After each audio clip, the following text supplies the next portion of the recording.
जो back tracking word है, back tracking का मतलब क्या है? बैक ट्रैकिंग का मतलब सिंपल है कि अगर मैं किसी रास्ते पे जा रही हूँ, ठीक है, मैं चलते चलते मुझे पता चला कि ये जो रास्ता है ये इनवैलिड है, तो मैंने क्या करा, मैं उस रास्ते से वापस आई और मैंने दूसरे रास्ते पे मैं चली गई जो मेरा सही रास्ता है। That is called back track करना, यानी बैक ट्रैकिंग करना। तो बैक ट्रैकिंग क्या है? बैक ट्रैकिंग एक एल्गोरिथम टेक्निक है जो हम यूज करते हैं किसी भी प्रॉब्लम को सॉल्व करने के लिए, by trying all possible solution one by one and rejected those solution that can not lead a valid answer.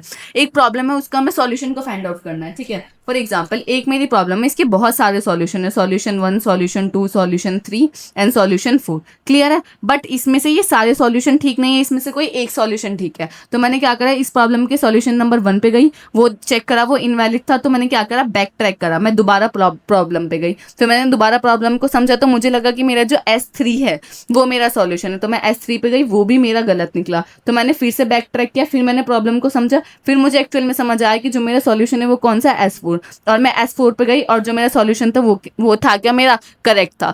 तो इसमें मैंने क्या करा, मैंने जितने भी सारे पॉसिबल सॉल्यूशन थे उनको चेक किया, जो इनवैलिड थे उनको रिजेक्ट किया, और जो वैलिड था मुझे वो मिल गया। वैलिड के लिए मुझे क्या करना पड़ा, बैक ट्रैक करना पड़ा, वापस जाना पड़ा, क्लियर है। अब इसका सिंपल रूल क्या है कि आप ट्राई करते हो, चेक करते हो कि जो जहां आप जा रहे हो वो सही है नहीं, अगर वो रॉन्ग होता है तो आप दोबारा से जहां से आए हो वहीं चले जाते हो और ट्राई करते हो अनदर ऑप्शन। जैसे मैंने आपको बताया, तो आपने इस प्रॉब्लम का S1 पे गए, S1 पे आपने देखा कि ये क्या है, इनवैलिड है, तो आपने क्या करा, दोबारा वहां गए जहां थे, फिर वहां से आपने अलग अलग जो ऑप्शंस थे उनको चूज किया कि कौन सा मेरा करेक्ट हो सकता है। That is called backtracking, as simple as that, ठीक है। तो बैक ट्रैकिंग के हमारे बेसिक स्टेप्स क्या होते हैं? सबसे पहले हमें क्या चूज करना होता है, चूज अ पॉसिबल सॉल्यूशन। सबसे पहले हमें उस प्रॉब्लम के रिगार्डिंग जो हमें लगता है कि पॉसिबल सॉल्यूशन हो सकता है, सबसे पहले हमें उसे चूज करना होता है। फिर हमें चेक करना होता है कि जो हमने चूज किया सॉल्यूशन वो हमारा वैलिड है या नहीं। अगर वैलिड होता है तो कंटिन्यू करो, कोई दिक्कत नहीं, बट अगर वो इनवैलिड होता है तो हम क्या कर जाते हैं, बैक ट्रैक करते हैं। बैक ट्रैक का मतलब क्या है कि अगर हम यहाँ खड़े हैं तो इससे जो प्रीवियस स्टेट पे हम वहां पहुंच जाते हैं, हम यहाँ से यहीं आ जाते हैं, फिर यहाँ से हम दोबारा से चेक करते हैं कि यहाँ से हमारे एक ऑप्शन है, यस ये वाला ऑप्शन है, तो हम क्या करें, यहाँ से बैक ट्रैक करें, यहाँ करें, फिर हमने दूसरे ऑप्शन को चूज करा, अगर ये गलत हो तो हम दोबारा बैक ट्रैक करेंगे, जो प्रीवियस स्टेप है वहां जाएंगे, फिर दूसरे जो ऑप्शन होगा उसको चेक करेंगे कि वो सही है या नहीं, ठीक है, फिर ट्राई करेंगे अनदर ऑप्शन, और रिपीट करते रहेंगे ये प्रोसेस जब तक हमें उस प्रॉब्लम का सॉल्यूशन नहीं मिल जाता। क्लियर है? आई होप आपको समझ आ गया होगा। तो इस तरीके से हमारा जो बैक ट्रैकिंग है वो काम करता है। अब बैक ट्रैकिंग के हमारे दो कंपोनेंट होते हैं, एक होता है सॉल्यूशन स्पेस, एक होता है state space tree. Solution space हमें क्या बताता है कि कोई भी प्रॉब्लम है उसी कितने पॉसिबल सॉल्यूशन हो सकते हैं, वो बताता है हमारा सॉल्यूशन स्पेस। और स्टेट स्पेस ट्री हमारा क्या बताता है, ये ट्री रिप्रेजेंटेशन होता है जिसकी हेल्प से हम किसी भी प्रॉब्लम के सारी चॉइसेस को फाइंड आउट करते रहते हैं कि अगर हम यहाँ खड़े हैं तो यहाँ से हमारी कितनी पॉसिबिलिटी हो सकती हैं, तो हमारे स्टेट स्पेस ट्री के थ्रू हम रिप्रेजेंट कर पाते हैं। फॉर एग्जाम्पल, जैसा आप देख रहे हो तो हमारी प्रॉब्लम है, तो इसके हमें हर पॉसिबल सॉल्यूशन हमें दिख रहा है ट्री की हेल्प से, एजिस की हेल्प से, क्लियर है। इसे हम बोलते हैं स्टेट स्पेस ट्री। तो दो कंपोनेंट हो गए, सॉल्यूशन स्पेस और state space tree. Solution space हमें पॉसिबल सॉल्यूशन बताता है, स्टेट स्पेस ट्री क्या करता है, हमें सारे जो भी पॉसिबल चॉइसेस होते हैं उनको ट्री की फॉर्म में रिप्रेजेंट कर पाता है, क्लियर है। अब मेन आती है हमारी N queen problem. N queen problem जिसने चेस खेला होगा उसको पता होगी, थोड़ा बहुत वो रिलेट कर पाएगा, बट एन क्वीन प्रॉब्लम है क्या? N queen problem are to be placed in n by n chessboard so that no two queens are attacking to each other, no two queens in same row same column diagonals। N queen problem क्या कहती है कि N bye N मेरे पास एक chess board रहता है, chess board पे मुझे क्वीन को इस तरीके से प्लेस करना है कि मेरी दोनों क्वीन एक दूसरे पर अटैक ना करे, यानी मुझे 4 क्वीन है, तो अगर हम 4 क्वीन की बात कर रहे हैं, 4 क्वीन प्रॉब्लम, तो मेरा क्या होगा, चेस बोर्ड क्या होगा, 4x4 का होगा। 4x4 का जो मेरा चेस बोर्ड होगा, मुझे चारों क्वीन को इस तरीके से प्लेस करना है कि वो किस मोड में हो, नॉन अटैकिंग मोड में हो। नॉन अटैकिंग मोड का क्या मतलब है कि कोई भी दो क्वीन सेम रो में नहीं हो सकती, सेम कॉलम में नहीं हो सकती, और वो डायगोनल में नहीं आ सकती, क्लियर है। ये होती है हमारी एन क्वीन प्रॉब्लम। अब एन क्वीन प्रॉब्लम का जो वर्किंग प्रोसेस है वो है क्या? सबसे पहले हम क्या करते हैं, पहली क्वीन को पहली रो में करते हैं, फिर हम देखते हैं कि रो 2 के अंदर हम क्वीन 2 को कहाँ प्लेस करें। अगर पोजीशन अनसेफ रहती है तो दोबारा से बैक ट्रैक करते हैं, अगर मतलब बैक ट्रैक करते हैं और अनदर ऑप्शन को ट्राई करते हैं, अदरवाइज कंटिन्यू करते जाते हैं। क्लियर है? समझ आया कि इसका बेसिक क्या था? अब जब तक मैं आपको समझाऊंगी नहीं, प्रॉपर करके नहीं दिखाऊंगी, तब तक तो नहीं समझ आएगा, बट आपको थ्योरी समझ आए कि एन क्वीन प्रॉब्लम है क्या। हमारी 4 क्वीन प्रॉब्लम 8 क्वीन प्रॉब्लम होती है, बट हम 4 क्वीन हमारा पूछा गया है, तो हमारा 4 क्वीन प्रॉब्लम की बात कर रहे हैं। 4 क्वीन प्रॉब्लम यानी n इंटू एन, यानी हमारा जो चेस बोर्ड होगा वो कितने का होगा, 4x4 का होगा। 4x4 का होगा तो 4x4 का हम चेस बोर्ड बना लेते हैं, 1 2 3 4, ठीक है, 1 2 3 4, 4x4 का हमारा चेस बोर्ड ये बन गया, ठीक है, थोड़ा बेकार सा बना है 4x4 का। अब हमारे पास कितनी क्वीन है, Q1 Q2 Q3 Q4। अब हमें इन चारों क्वीन को इस चेस बोर्ड के अंदर इस तरीके से प्लेस करना है कि वो किस में हो, नॉन अटैकिंग मोड में हो, ठीक है, करते हैं, चलो कोशिश करते हैं। सबसे पहले मैंने क्या करा, Q1 को यहाँ रख दिया, Q1 को मैंने यहाँ रख दिया, ठीक है। अब Q2 को मुझे सेकेंड रो में रखना है, वो मैं फर्स्ट रो में नहीं रख सकती, फर्स्ट रो में नहीं रख सकती, फर्स्ट कॉलम में नहीं रख सकती, और इन डायगनल में नहीं रख सकती। क्यों? क्योंकि अगर मैं ऐसे रखूंगी, अगर मैंने इसको यहाँ रख दिया Q2 को, ये यहाँ रख दिया, तो वो क्या हो जाएगी, Q1 उस पर अटैक कर जाएगी। जबकि मुझे किस तरीके से प्लेस करना है कि वो नॉन अटैकिंग मोड में हो। इसका मतलब मैं Q2 को यहाँ प्लेस नहीं कर सकती, मैं Q2 को यहाँ प्लेस कर सकती हूँ, यस मैं Q2 को यहाँ प्लेस कर सकती हूँ। कोई दिक्कत है क्या Q2 को यहाँ प्लेस करने में? नहीं, मुझे तो कोई दिक्कत नहीं है, क्योंकि वो Q1 की सेम रो में भी नहीं आ रही है, सेम कॉलम में भी नहीं आ रही है, डायगनल में भी नहीं आ रही है, तो मुझे अभी कोई प्रॉब्लम नहीं है Q2 के लिए, ठीक है। अगर मैं Q3 की बात करती हूँ, Q3 को क्या मैं यहाँ रख सकती हूँ Q3 को? नहीं। क्यों? क्योंकि अगर मैं यहाँ रखूंगी तो उस पर कौन अटैक कर जाएगा, Q1 अटैक कर देगा। अगर मैं Q3 को यहाँ रखती हूँ तो वो Q2 के डायगनल में आएगी, तो उसे Q2 अटैक कर जाएगा। और अगर मैं यहाँ रखती हूँ Q3 को तो Q2 अटैक कर देगा दोबारा से, और अगर मैं यहाँ रखती हूँ Q3 को तो डायगनली Q2 फिर से अटैक कर देगा। इसका मतलब अगर मैं Q2 को यहाँ रख रही हूँ तो मेरा Q3 के लिए मुझे पोजीशन मिल ही नहीं रही है। इसका मतलब मैं Q3 को थर्ड रो के अंदर प्लेस ही नहीं कर पा रही हूँ। क्यों? क्योंकि Q2 को मैंने इस तरीके से प्लेस किया है कि अगर मैं यहाँ कहीं पे भी रखती हूँ तो Q3 पे क्या हो रहा है, अटैक हो रहा है, या तो Q1 कर रहा है या Q2 कर रहा है। जबकि मुझे उसे किस तरीके से रखना है, नॉन अटैकिंग मोड में। तो मैं क्या करूंगी, यहाँ से बैक ट्रैक करूंगी। बैक ट्रैक किया, मैंने क्या करा, Q2 की पोजिशन को चेंज कर दिया। पहले यहाँ थी, मैंने Q2 की पोजिशन को यहाँ कर दिया। क्लियर है? बैक ट्रैक करा मैंने, यहाँ से थर्ड रो से मैं सेकंड रो पे गई, बैक ट्रैक किया, और मैंने Q2 की पोजीशन को एक आगे शिफ्ट कर दिया। चलो अब देखते हैं, अगर मैंने Q2 की पोजीशन को यहाँ शिफ्ट कर दिया है तो क्या मैं Q3 को कहीं प्लेस कर पाऊंगी? देखते हैं। Q3 को यहाँ प्लेस कर सकती हूँ? नहीं। Q3 को यहाँ प्लेस कर सकती हूँ? यस कर सकती हूँ। क्यों? Q1 भी अटैक नहीं करेगा। Q2 का डायगनल कौन सा, ये वाला है, रो ये, कॉलम ये वाला है, रो ये वाली है, तो Q3 को मैं यहाँ प्लेस कर सकती हूँ। यस, कोई प्रॉब्लम नहीं है। समझ आया आपको? Q3 को मैं यहाँ प्लेस कर सकती हूँ ना, बहुत इजीली। अब बात आती है Q4 की। अब मैं फोर्थ रो पे आ गई हूँ। Q4 को मैं कहाँ प्लेस कर सकती हूँ? क्या मैं यहाँ Q4 को प्लेस कर सकती हूँ? नहीं। यहाँ करूंगी तो Q1 अटैक कर जाएगा। यहाँ कर सकती हूँ? नहीं, Q3 अटैक कर जाएगा। अगर मैं यहाँ करती हूँ Q4 को तो डायगनली Q3 अटैक कर देगा, और अगर मैं यहाँ करती हूँ Q4 को तो Q2 अटैक कर देगा। इसका मतलब कि मेरी Q3 की पोजीशन गलत है। Q3 को मैं यहाँ नहीं रख सकती, क्योंकि अगर मैं यहाँ रख रही हूँ तो मैं Q4 जो मेरी क्वीन है उसको मैं चेस बोर्ड के अंदर रख ही नहीं पा रही हूँ, उसका मुझे प्लेस ही नहीं मिल पा रहा है। तो फिर क्या करेंगे? कोई नहीं, बैक ट्रैक करो। पहले आप यहाँ जाओ, थर्ड रो पे जाओ। क्या Q3 को इसके अलावा आप कहीं रख सकते हो? नहीं रख सकते। Q2 को क्या इसके अलावा कहीं रख सकते हो? नहीं। यहाँ रखोगे तो भी अटैक हो जाएगा, Q3 अटैक कर देगा। यहाँ रखोगे तो Q1 अटैक कर देगा। यहाँ रख दोगे तो फिर से Q1 अटैक करेगा। तो फिर से आप बैक ट्रैक करा, तो फिर आप यहाँ बैक ट्रैक करें तो फिर आपने क्या देखा कि चलो Q1 को शिफ्ट करते हैं, Q1 को एक शिफ्ट करते हैं और फिर दोबारा से इनको अरेंज करते हैं। तो चलिए दोबारा से इनको अरेंज करते हैं नॉन अटैकिंग मोड में। 1 2 3 4। क्लियर है? 1 2 3 4। अब हमने क्या कर दिया, बैक ट्रैक करके हम दोबारा से Q1 की पोजीशन को एक आगे शिफ्ट कर रहे हैं। ठीक है, अब मैंने Q1 को क्या कर दिया, यहाँ कर दिया। अगर मैंने Q1 को यहाँ कर दिया, अब मैं Q2 को कहाँ कहाँ नहीं कर सकती, यहाँ नहीं कर सकती, यहाँ पे नहीं कर सकती, यहाँ पे नहीं कर सकती, यहाँ पे कर सकती हूँ। यस, मैं Q2 को यहाँ कर सकती हूँ। क्यों? क्योंकि Q1 के डायगनल में भी नहीं है, Q1 की रो में भी नहीं है, Q1 की कॉलम में भी नहीं है। ठीक है, अब Q3 की बात करते हैं। प्रॉब्लम अब भी आ सकती है, देखते हैं ठीक कर रहे हैं नहीं कर रहे। Q3 को हम कहाँ रख सकते हैं? क्या हम यहाँ रख सकते हैं Q3 को? यस, रख सकते हैं। क्यों? क्योंकि यहाँ Q1 भी अटैक नहीं करेगा, Q2 भी अटैक नहीं करेगा। बट अगर मैं यहाँ रखूंगी तो Q1 अटैक कर देगा, यहाँ रखूंगी Q3 को तो Q2 अटैक कर देगा, यहाँ रखूंगी तो Q2 अटैक कर देगा। क्लियर है? अब Q4 को मैं कहाँ रख सकती हूँ? क्या Q4 के लिए मेरे पास जगह यहाँ रख सकती हूँ? नहीं। क्यों? क्योंकि Q3 अटैक कर देगा। अगर मैं Q4 को यहाँ रखती हूँ तो कौन अटैक कर देगा? Q1 अटैक कर देगा। बट अगर मैं Q4 को यहाँ रखती हूँ तो क्या ये पोजीशन सही है? यस, एकदम करेक्ट है। क्यों? क्योंकि इस पे कोई अब अटैक ही नहीं कर सकता। क्यों? क्योंकि वो Q1 Q2 Q3 की ना तो सेम रो में, ना सेम कॉलम में, ना ही उनके डायगोनल में आ रही है। तो इसका मतलब Q4 की पोजीशन आ गई। इसका मतलब हमें मिल गया सॉल्यूशन। यस, मिल गया। तो हमारा जो सॉल्यूशन है वो क्या आया? Q1 को हमने कहाँ रखा? सेकंड पोजीशन पे। 1 2 3 4 अगर मैं करूँ तो सेकंड पोजीशन पे। Q2 को कहाँ रखा मैंने? फोर्थ पोजीशन पे।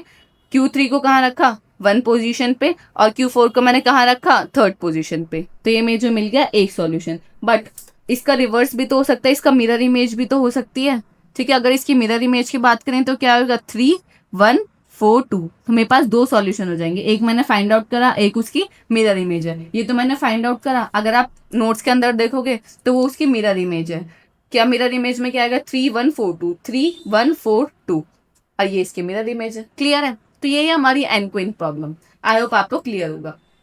ठीक है, अब जो पूरा थ्योरी है जो मैंने अभी आपको समझाया है वो सब चीजें इसके अंदर डिटेल में लिखी हुई है कि आपको एग्जाम के अंदर किस तरीके से लिख के आना है। कि सबसे पहले हमने Q1 को प्लेस करा 1 1 पोजीशन पे, फिर हमने Q2 को शिफ्ट करा, फिर हमने किस तरीके से शिफ्टिंग करी। ये सब चीजें आपको नोट्स के अंदर मिलेंगी। मैंने आपको प्रॉपर समझा दिया है कि एनक्विन प्रॉब्लम को हमने किस तरीके से सॉल्व किया। ठीक है, बस ध्यान रखना है कि जो भी हमारी दो क्वीन है वो नॉन अटैकिंग मोड में होनी चाहिए। इसका मतलब वो सेम रो, सेम कॉलम और सेम डायगोनल में नहीं होनी चाहिए। बस इतना ध्यान रखना है। ठीक है, हम नेक्स्ट टॉपिक है आपका हैमिल्टोनियन साइकिल। हैमिल्टोनियन साइकिल आपने बहुत जगह पढ़ा होगा, डेटा स्ट्रक्चर में पढ़ा होगा, DSTL में पढ़ा होगा। हैमिल्टोनियन साइकिल बेसिकली होता क्या है? ग्राफ कलरिंग के अंदर आता है ना हैमिल्टोनियन साइकिल। तो हैमिल्टोनियन साइकिल का सिंपल मतलब क्या है कि आपकी ग्राफ के अंदर जितने भी वर्टिसेस है तो वो क्या कहता है, आप जहां से चले लौट के वहीं आ जाओ, और जब आओ तो सारे वर्टिसेस आपने विजिट किए होने चाहिए। That is called Hamiltonian cycle. चलो समझते हैं क्या लिखा हुआ है।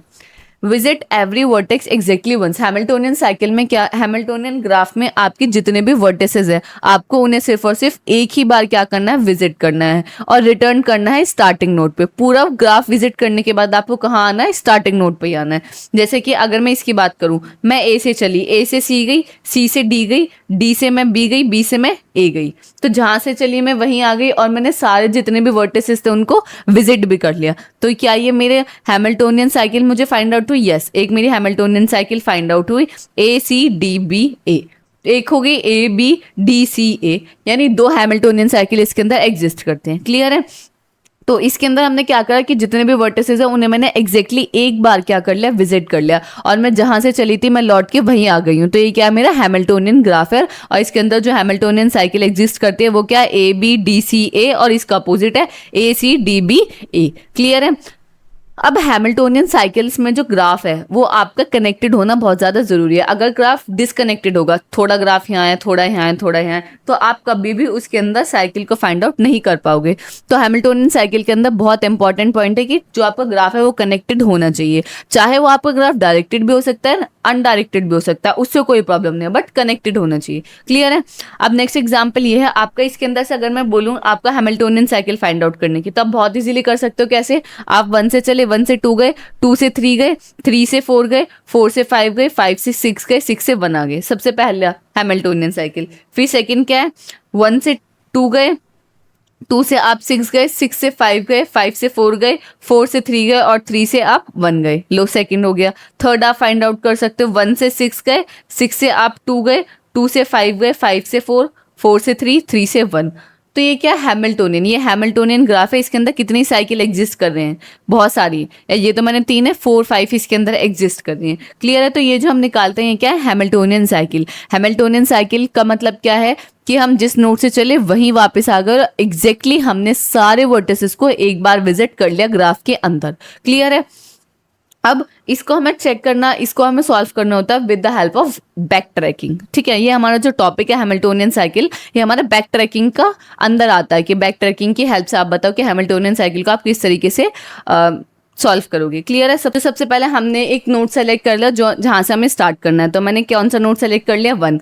अब 1 से मैंने स्टार्ट किया, तो मुझे क्या देखना है? 1 के एडजेसेंट वर्टिसेस कौन कौन से? एडजेसेंट वर्टिसेस कौन कौन से? 2 और 5। तो मैंने क्या लिख दिया? 2 और 5। अब मुझे क्या करना है? ऐसे नहीं कि मैं सबके चेक करते रहूंगी, मैं DFS फॉलो करूंगी, यानी डेप्थ फर्स्ट सर्च। सबसे पहले मैं सबकी डेप्थ में जाऊंगी, जहां मेरा ये जो मेरा जो वो है क्या रूल है वो ब्रेक करेगा, वहां से मैं बैक ट्रैक कर जाऊंगी, ठीक है। 1 के 2 एडजेसेंट है, 2 और 5 तो मैंने दोनों लिख लिए हैं। अब मैं पहले इधर की साइड सॉल्व करूंगी, लेफ्ट साइड। फिर अब मैं 2 पे पहुंच गई। 2 के एडजेसेंट कौन कौन से, 4 और 3, तो मैंने क्या लिख दिया, 4 और 3। क्लियर है। अब मैं पहले 3 को सॉल्व कर देती हूँ। 3 के एडजेसेंट कौन कौन से हैं मेरे, 2 और 4। 2 ऑलरेडी इस वाले जो पाथ में 2 ऑलरेडी है, तो हम क्या लिखेंगे, 4 लिखेंगे। 4 के एडजेसेंट देखेंगे तो 4 के एडजेसेंट कौन कौन से, 3 2 4 5, बट 3 और 2 पहले ही इस लेन में एग्जिस्ट करते हैं, तो मैं क्या लिखूंगी, 5। 5 के एडजेसेंट कौन से है, 4 और 1, तो मैं क्या लिख दूंगी, 1। इसका मतलब क्या है कि मुझे एक सॉल्यूशन मिल गया। 1 से 2,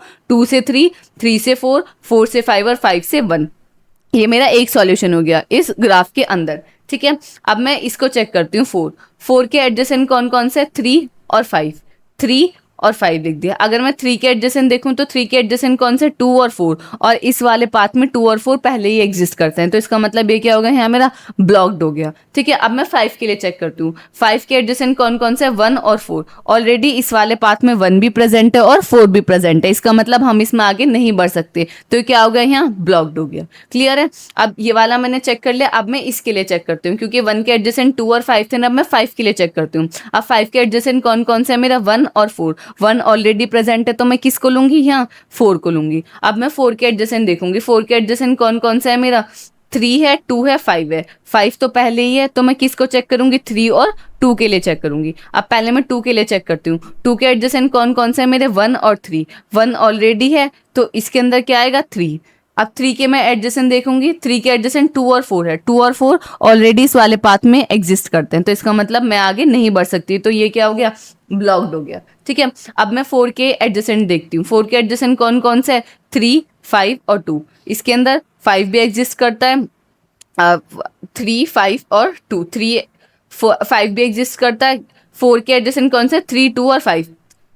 2 भी नहीं है, 3 भी नहीं है, सिर्फ और सिर्फ क्या है, 5। तो मैंने 4 के एडजेसेंट क्या ले लिया, 3 ले लिया। अब 3 के एडजेसेंट कौन कौन सा है मेरा, 2 और 4 है, तो मैंने 3 के एडजेसेंट क्या ले लिया, 2 ले लिया। और 2 के एडजेसेंट कौन कौन से, 1 है और 3 है, तो मैंने क्या ले लिया, 3 ऑलरेडी प्रेजेंट है इस पाथ में, तो मैंने क्या ले लिया, 1 ले लिया। इसका मतलब मुझे एक और सॉल्यूशन मिल गया कि 1 से 5, 5 से 4, 4 से 3, 3 से 2 और 2 से 1। तो इसके अंदर मैंने किसकी हेल्प से फाइंड आउट करा, मैंने 2 हैमिल्टोनियन साइकिल फाइंड आउट कर लिए हैमिल्टोनियन ग्राफ के अंदर with the help of back tracking. तो इस तरीके से आपको स्टेट स्पेस ट्री की हेल्प से आप फाइंड आउट कर सकते हो हैमिल्टोनियन साइकिल किसी भी ग्राफ के अंदर। क्लियर है। हमने इसमें बैक ट्रैक किया। अगर मुझे लग रहा था कि मेरे जो सॉल्यूशन है वो गलत है, मैं गलत जगह जा रही हूँ, तो मैंने बैक ट्रैक किया, दूसरे पॉसिबिलिटी को चेक किया। आई होप आपको क्लियर होगा, ठीक है। अब नेक्स्ट आता है आपका graph colouring problem. Graph colouring problem का मतलब क्या है, इसके अंदर हमें ग्राफ को कलर करना होता है। ग्राफ को हमें इस तरीके से कलर करना होता है कि कोई भी एडजेसेंट हमारे वर्टिसेस सेम कलर के नहीं होने चाहिए। सिर्फ हमें इसमें ये ध्यान देना है, हमारे पास रेड ग्रीन ब्लू कलर होते हैं, 3 कलर गिवन होते हैं। उन 3 कलर का हमें यूज करके इस तरीके से हमें ग्राफ को कलर करना होता है कि कोई भी एडजेसेंट वर्टिसेस हमारे सेम कलर के नहीं होने चाहिए। इसी को हम बोलते हैं ग्राफ कलरिंग प्रॉब्लम। तो इसके अंदर क्या लिखा हुआ है, graph coloring problem means assign color to the all vertices of a graph such that no two adjacent vertices have the same color। हमारे पास क्या है, कुछ कलर्स गिवन होता है और हमें ग्राफ को कलर करना होता है, और इस तरीके से करना होता है कि कोई भी 2 एडजेसेंट वर्टिसेस का कलर क्या होना चाहिए, सेम नहीं होना चाहिए। The goal is to find whether the graph can be coloured using M colours. हमारा गोल क्या होता है, हमारा गोल ये होता है कि जितने भी हमें गिवन कलर हैं, क्या हम उसकी हेल्प से अपने ग्राफ को इस तरीके से कलर कर सकते हैं कि हमारे कोई भी 2 एडजेसेंट वर्टिसेस सेम कलर के ना हो। हमें बस ये फाइंड आउट करना होता है, ठीक है। और हमें कलर कौन कौन से होते हैं, रेड ग्रीन और ब्लू गिवन होते हैं, ठीक है। With the help of back tracking हमें फाइंड आउट करना होता है, ठीक है। ये भी बैक ट्रैकिंग की हेल्प से ही है। अब ये जो जैसे ये है आपका ग्राफ, तो ए है, ए को मैंने रेड दे दिया, तो क्या मैं बी को रेड दे सकती हूँ, नहीं, क्योंकि ये ए का एडजेसेंट है, तो मैंने इसको क्या दे दिया, ग्रीन दे दिया, ठीक है। अब सी को अगर मैं चेक करूं तो ये सी को क्या मैं ग्रीन रेड दे सकती हूँ, नो, क्यों, क्योंकि वो ए का एडजेसेंट है। अगर मैं ग्रीन दूंगी तो कोई प्रॉब्लम है, नो, क्योंकि ए के दोनों एडजेसेंट वर्टिसेस सेम कलर के नहीं होने चाहिए। क्या ए बी का एडजेसेंट है, नो, तो ए और सी एडजेसेंट है, तो इसका मतलब इन दोनों के कलर तो डिफरेंट है, तो मैं इसे ग्रीन दे सकती हूँ, ठीक है। अब मैं डी की बात करती हूँ, तो डी का एडजेसेंट कौन है, बी, बी का कलर क्या है, ग्रीन, तो क्या मैं इसे ग्रीन दे सकती हूँ, नो, रेड दे सकती हूँ, यस रेड दे सकती हूँ, रेड दे दिया। ई की बात करें तो ई को क्या मैं रेड दे सकती हूँ? नहीं, ई का एडजेसेंट कौन है? डी, तो रेड नहीं दे सकती। ग्रीन भी नहीं दे सकती क्योंकि सी इसका एडजेसेंट है जिसका कलर ग्रीन है, तो मैंने ई को क्या दे दिया? ब्लू दे दिया। तो मैंने इस ग्राफ के अंदर इस तरीके से कलर को डिस्ट्रीब्यूट किया या हर वर्टिसेस को कलर दिया है कि मेरे कोई भी दो एडजेसेंट वर्टिसेस सेम कलर के नहीं है। That is called graph colouring problem. Clear है? अब इसको हम किस तरीके से बैक ट्रैकिंग की हेल्प से सॉल्व करते हैं। तो मेरे पास ये ग्राफ है ए बी सी डी जिसके अंदर 4 वर्टिसेस है। तो बस मुझे क्या करना है, वही सारी पॉसिबिलिटी को चेक करना है जैसे मुझे स्टेट स्पेस ट्री में मैंने भी करके दिखाया। तो मैं आपको एक बार ये थोड़ा करके दिखा देती हूँ, ठीक है। ये ए बी सी और डी, ठीक है। मैं एक बार आपको ये थोड़ा सा सॉल्व करके दिखा देती हूँ ताकि आपको क्लियरिटी हो जाए कि हम किस तरीके से इसको सॉल्व करते हैं। क्लियर है? अब मेरे पास पहला स्टार्टिंग नोड है। अब सबसे पहले मैंने क्या करा, जो मेरा पहला वर्टिसेस ए है उसको मैंने क्या दे दिया? रेड कलर दे दिया, ठीक है। इसको मैंने क्या दे दिया? रेड कलर दे दिया। अब मेरे जो वर्टिसेस ए को मैंने रेड दे दिया। अब अगर मैं वर्टिसेस बी को रेड देती हूँ, अगर मैं इसको भी रेड देती हूँ तो क्या हो जाएगा? मेरा ब्लॉक्ड हो जाएगा। क्यों? क्योंकि दो एडजेसेंट वर्टिसेस मेरे क्या हो जाएंगे? रेड हो जाएंगे, जो कि पॉसिबल नहीं है। रेड के लिए चेक कर लिया। अब मैं ग्रीन के लिए चेक करूंगी। क्या मैं जो मेरा बी है उसको मैं ग्रीन दे सकती हूँ? यस, मैं ग्रीन उसको दे सकती हूँ। क्यों? क्योंकि दोनों एडजेसेंट वर्टिसेस का कलर मेरा एक नहीं है। तो अब मैंने ग्रीन दे दिया किसको? सेकेंड वाले अपने नोड को, इसको मैंने ग्रीन दे दिया। अब नेक्स्ट क्या है? यहाँ मैंने ग्रीन दे दिया। अब मैं चेक करूंगी कि जो मेरा सी है, सी को मैंने क्या मैं रेड दे सकती हूँ? यस, मैं रेड दे सकती हूँ क्योंकि उसका एडजेसेंट कौन है? ये और ये तो ग्रीन है, तो हमें कोई प्रॉब्लम नहीं है। तो मैंने जो अपना सी वर्टिसेस है उसको क्या दे दिया है? रेड कलर दे दिया, तो मुझे कोई दिक्कत नहीं है। अब मैं चेक करूंगी तो कि जो मेरा लास्ट वर्टेक्स है डी, क्या मैं उसको रेड दे सकती हूँ? नो। क्यों? क्योंकि अगर मैं रेड दूंगी तो ये रेड रेड हो जाएंगे, ये दोनों रेड रेड हो जाएंगे, जो कि दोनों एडजेसेंट है। दोनों एडजेसेंट सेम कलर के नहीं होने चाहिए, तो मैं डी को रेड नहीं दे सकती। क्या मैं डी को ग्रीन दे सकती हूँ? क्या मैं इसे ग्रीन दे सकती हूँ? यस, दे सकती हूँ क्योंकि इसके एडजेसेंट कौन है? ए, जिसका रेड कलर है और इसका भी रेड है, तो मैं ग्रीन दे सकती हूँ। तो यस, इसका मुझे मतलब है मुझे एक सॉल्यूशन मिल गया। क्लियर है? जो कि है आपका रेड ग्रीन रेड ग्रीन, ठीक है। अब क्या मैं इसे ब्लू दे सकती हूँ? क्या मैं इसे ब्लू दे सकती हूँ? ग्रीन की जगह ब्लू दे सकती हूँ? यस, मैं ब्लू भी दे सकती हूँ क्योंकि इसके एडजेसेंट जो वर्टिसेस है वो क्या है? रेड है, तो मैं उसे ब्लू भी दे सकती हूँ। तो मुझे एक और सॉल्यूशन मिल गया, ठीक है। आई होप आपको क्लियर होगा। अब मैं चेक करूंगी, मैंने रेड के लिए चेक करा, क्या मैं ग्रीन दे सकती हूँ? क्या जो मेरा वर्टिसेस सी है, क्या मैं उसे ग्रीन दे सकती हूँ? नो। अगर मैं ग्रीन दूंगी तो क्या हो जाएंगे? दोनों एडजेसेंट सेम कलर के हो जाएंगे, तो इसका मतलब ये क्या हो जाएगा? मेरा ब्लॉक्ड हो जाएगा। अब ऐसे ही मैं ब्लू के लिए चेक करूंगी, हर पॉसिबिलिटी के लिए चेक करना है। अगर मैं ये वाले नोड है तो मैंने रेड के लिए चेक करा, ग्रीन के लिए चेक करा, इसी तरीके से मैं ब्लू के लिए चेक करूंगी। क्या मैं ब्लू दे सकती हूँ सी को? यस, ब्लू दे सकती हूँ। क्यों? क्योंकि मुझे कोई प्रॉब्लम नहीं है, एडजेसेंट का कलर क्या है? ग्रीन, तो मैं इसे ब्लू दे सकती हूँ। अब आप मुझे बताइए कि ये जो मेरा डी है, क्या मैं उसे रेड दे सकती हूँ? नहीं दे सकती। अगर मैं उसको रेड दूंगी तो क्या हो जाएगा? वो एक अभी तो एडजेसेंट है, तो रेड रेड कॉन्फ्लिक्ट आ जाएगा, यानी दोनों एडजेसेंट मेरे सेम कलर के हो जाएंगे, तो मैं रेड उसको नहीं दे सकती। अगर मैं बात करूँ ग्रीन की, क्या मैं उसे ग्रीन दे सकती हूँ? यहाँ यस दे सकती हूँ क्योंकि एडजेसेंट कौन है? ए है जिसका कलर रेड है, दूसरा एडजेसेंट कौन है? सी, जिसका कलर ब्लू है, तो मैं इसे ग्रीन दे सकती हूँ। तो मुझे एक और सॉल्यूशन मिलेगा। क्या मैं इसे ब्लू दे सकती हूँ? नो। अगर मैं इसको ब्लू दूंगी तो ब्लू ब्लू आ जाएंगे दोनों और एडजेसेंट का सेम कलर हो जाएगा, तो इसका मतलब ये भी मेरा क्या हो जाएगा? ब्लॉक्ड हो जाएगा। तो मेरे पास कितने सॉल्यूशन मिले, ठीक है। अब इसी तरीके से मैंने रेड के लिए चेक करा, ग्रीन के लिए, इसी तरीके से मैं ब्लू के लिए चेक करूंगी कि जो मेरा अभी ये जो मेरा है ना ए बी सी और डी, अब मैं क्या चेक करूंगी? तो मैंने ए को रेड दे दिया। अब मैं बी वाले को क्या दूंगी? ब्लू दूंगी। अब मैं ब्लू के लिए सारी पॉसिबिलिटी को चेक करूंगी, ठीक है। ब्लू के लिए मैं सारी पॉसिबिलिटी को चेक करूंगी। अब मैं चेक करूंगी कि मैं सी वाले को अगर मैंने रेड दे दिया तो क्या कोई प्रॉब्लम है? नो, कोई प्रॉब्लम नहीं है क्योंकि उसका एडजेसेंट कौन है? बी, बी का कलर क्या है? ब्लू, तो मैं उसे रेड दे सकती हूँ? यस, दे सकती हूँ। फिर मैं डी वाले वर्टिसेस के लिए चेक करूंगी, रेड ग्रीन ब्लू। अब मैं उसे रेड दे सकती हूँ? नो। अगर मैं रेड दूंगी तो क्या हो जाएगा? एडजेसेंट में रेड रेड कॉन्फ्लिक्ट हो जाएगा। अगर मैं उसे ग्रीन दे देती हूँ तो कोई प्रॉब्लम है? नहीं, क्योंकि एडजेसेंट का कलर कौन सा है? रेड और रेड, तो कोई दिक्कत नहीं है। क्या मैं ब्लू दे सकती हूँ? यस, ब्लू भी दे सकती हूँ। अगर मैं ग्रीन की जगह ब्लू दे दूं तो कोई दिक्कत है? नहीं। क्यों? क्योंकि उसका एडजेसेंट कौन है? ए, जिसका कलर रेड है, तो कोई दिक्कत नहीं है। दोनों का कलर डिफरेंट है ना, अगर मैं ग्रीन दूं या ब्लू दूं। तो अगर मैं ब्लू दे देती हूँ तब भी ठीक है, ग्रीन दे देती हूँ तब भी ठीक है। ठीक है, अब ऐसे ही आप ग्रीन के लिए फाइंड आउट करोगे, ऐसे ही आप ब्लू के लिए फाइंड आउट करोगे। अगर आप ब्लू दोगे तो अगर आप सी को ब्लू दोगे तो ब्लू ब्लू क्या हो जाएगा, सेम कलर हो जाएंगे, दोनों एडजेसेंट कैसे हो जाएंगे, सेम हो जाएंगे, तो हम उसे नहीं दे सकते। इसी तरीके से आप ग्रीन के लिए चेक करोगे। क्लियर है? आई होप आपको समझ आ गया होगा। तो ये है हमारा graph colouring using back tracking. आप देखो इतने सारे सॉल्यूशन हमारे इसके अंदर फाइंड आउट करेंगे। अगर हम इसके, अभी तो मैंने रेड के लिए किया है, ऐसे आप ब्लू के लिए करेंगे, ऐसे आप ग्रीन के लिए करेंगे। क्लियर है?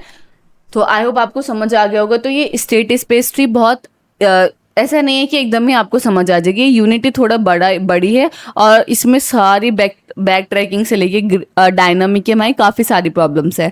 तो ये थोड़ा आपको लग सकता है कि ये थोड़ा कंफ्यूजिंग है, बट अगर आप एक बार खुद से करके देखोगे तो आपको ज़्यादा अंडरस्टैंडिंग होगी। क्लियर है? आई होप आपको समझ आ गया होगा।